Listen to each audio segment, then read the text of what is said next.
A questão explora o tema das espécies normativas primárias previstas no elenco do artigo 59 da Constituição.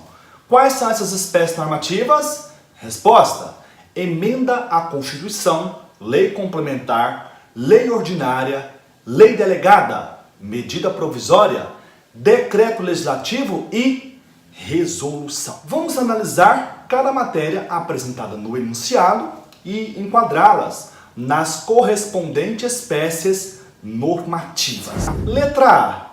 Diminuição da maioridade penal. Percebam, meus caros, que somente emenda à Constituição pode tratar dessa matéria, já que se trata de um tema que está constitucionalizado conforme a leitura do artigo 228, que diz: são penalmente inimputáveis os menores de 18 anos, sujeitos às normas da legislação especial. Letra B. Diminuição da maioridade civil. Trata-se de matéria que se insere no campo do direito civil, prevista no artigo 5º, que diz: a menoridade cessa aos 18 anos completos, quando a pessoa fica habilitada à prática de todos os atos da vida civil. A matéria em questão, minha gente, poderá ser alterada por lei ordinária, já que o Código Civil, Lei 10.406 de 2002, é uma lei ordinária. Poderá também ser objeto de lei delegada e de medida provisória.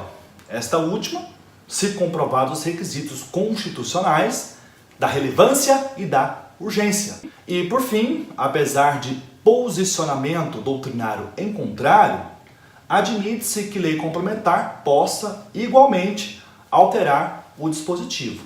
E nessa hipótese, só um detalhe: a lei será apenas formalmente complementar e materialmente ordinária. Qual que é a consequência? Isso implica admitir que futuramente o dispositivo poderá ser alterado tanto por lei ordinária quanto por lei complementar e ainda por lei delegada e, por fim, ter a sua eficácia suspensa por medida provisória. Letra C. Fixação do número de deputados federais. Seguramente, lei complementar. Veja, nos termos do artigo 45, parágrafo 1º da Constituição Federal. Atualmente, a Lei Complementar 78 de 93 fixou o número de deputados federais. O parágrafo único do artigo 1º da referida lei dispõe que, feitos os cálculos da representação dos estados e do Distrito Federal, o Tribunal Superior Eleitoral fornecerá aos tribunais regionais eleitorais e aos partidos políticos o número de vagas a serem deputadas. Atualmente, a resolução número 23.389 de 2013 do Tribunal Superior Eleitoral foi declarada inconstitucional pelo Supremo, mas fixou dentro dos parâmetros legais da Lei Complementar 78 de 93 o número de cadeiras por Estado-membro na Câmara dos Deputados. Letra D. Pedido de autorização para que o presidente se ausente do país por período superior a 15 dias. A matéria deve ser tratada por decreto legislativo. Por quê? Nos termos do artigo 49, inciso 3 da Constituição, é da competência exclusiva do Congresso Nacional autorizar o presidente e o vice-presidente da República a se ausentarem do país quando a ausência exceder a 15 dias. E as matérias que são de competência do Congresso Nacional, nós sabemos, são reguladas por decreto legislativo. O pedido é formulado por ofício, encaminhado pelo presidente da República ao presidente do Senado Federal, que preside também o Congresso Nacional. Letra E. Abertura de crédito extraordinário pelo presidente da República. A princípio, medida provisória. A matéria tem tratamento no artigo 167, parágrafo 3º da Constituição e nos artigos 40 a 46 da Lei 4.320 de 64. Crédito extraordinário é espécie de crédito adicional. Vamos entender. Nos termos do artigo 40 da referida lei, são créditos adicionais às autorizações de despesa não computadas ou insuficientemente dotadas na lei de orçamento. Na lei orçamentária anual, que é elaborada conforme a lei de diretrizes orçamentárias, e esta conforme o plano plurianual, há a previsão de receitas e a fixação de despesas para o exercício financeiro que no Brasil corresponde ao ano civil, por força do artigo 34 da Lei 4.320 de 64. Vai de 1º de janeiro a 31 de dezembro. No decorrer do exercício financeiro, podem ocorrer eventos previsíveis ou imprevisíveis que impactem diretamente o orçamento. Os créditos adicionais são legalmente classificados em suplementares, especiais e extraordinários. Os créditos suplementares são aqueles para reforço de dotação orçamentária pré-existente na lei do orçamento anual, mas insuficiente para atender a despesa prevista. Vamos dar um exemplo. O orçamento previu 200 mil para aquisição de computadores, mesas e cadeiras para determinado órgão público. No momento da execução, constatou-se que a dotação era insuficiente. O presidente deverá solicitar autorização por meio de projeto de lei encaminhado ao Congresso Nacional para abrir crédito suplementar. Isso via de regra.